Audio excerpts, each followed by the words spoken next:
Tšau, lätlased! Hi, Latvians! Nagu te kõik ilmselt teate, siis eestlased on võtnud päris palju toite üle teistest riikidest. Aga on üks toit, magustoit, mida teistes riikides kindlasti ei ole. Ja selleks on kirjukoer. Seda kindlasti ei ole Inglismaal, seda ei ole Itaalias, seda ei ole Hispaanias, Rumeenias, Ukrainas. Ja kuna lätlased on nii sarnased Eestile, siis seda kindlasti ei ole Lätis. On ju? Ma leidsin kirjukoera Lätist ja täna ma tahan seda proovida. Nii, tundub, et see on siis päris sarnane. Siin on selgaküpsised, mida Eestis ka kasutatakse. Siin on marmelaad, mis on ka Eesti oma sees. Peab ütlema, et näeb välja kirjukoer nagu kirjukoer ikka, aga küpsistega on siin küll koonerdatud, et rohkem on seda, tundub, et see on šokolaadi või kakao osa.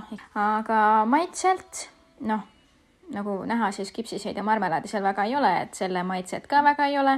Pigem on see selline väga magus ja kondenspiima on ka tunda selle sees, et Eestis meeldib ka mõndadele kondenspiimaga teha, aga minu peres pigem eelistame sellist pigem mõrudat, et siis kõikidest kirjudest koeradest, mis ma erinevatest riikidest proovinud olen, 60, võib-olla 70.